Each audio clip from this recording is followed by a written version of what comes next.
So there's this really odd story at the end of the book of Judges. I'll give you a little summary of it before I talk about it. Basically, there's a man, he has a concubine, which is kind of like a wife, but not really.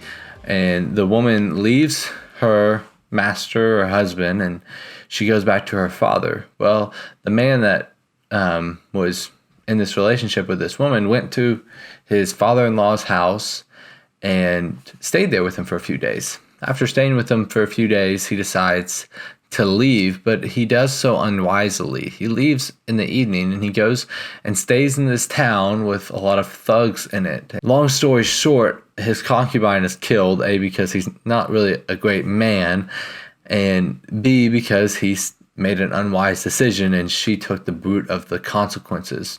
Well, anyways, this creates a war within Israel because of the way that she was killed. She's basically brutally raped and killed, and the tribe of the people that killed her, like basically it'd be like the state, and then these people lived in that state, did not want to turn these thugs over. So Israel went to war, and it's an odd story. It's like, God, I don't really see how you're in this. You tell the Israelites to attack the tribe of Benjamin, and then they fail.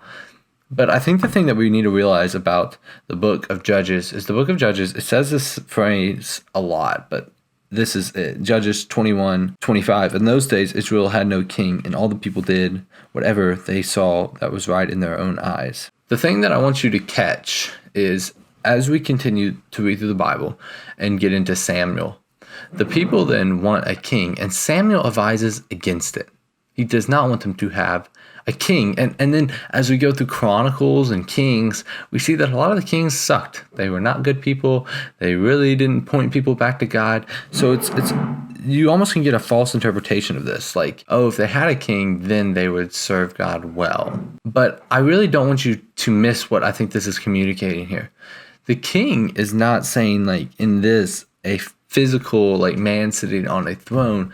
I think it's more referring to the king, like the Lord Almighty.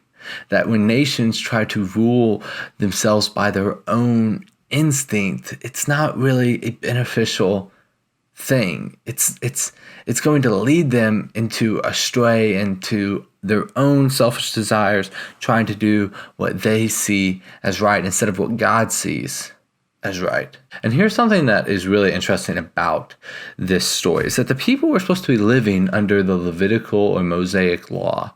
So God came to these people, came to a nation, and was literally like, here's the law that you need to live by. If you live by this law, your nation will prosper, it will be peaceful, and it will be great. But they chose to live by their own rules.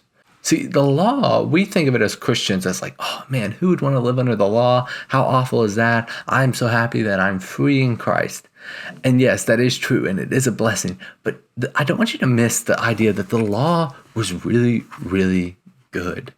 Like David says, blessed is the man who delights in the law of the Lord. Moses says, meditate on it day and night. Talk about it all the time with anyone that you're meeting with.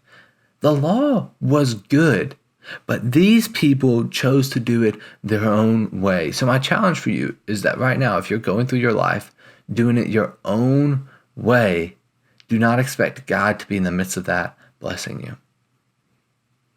Anyways, I really hope to see you back here tomorrow as we continue to walk with God. And if this is building your faith, then be sure to hit the subscribe button so you don't miss out on the next upload.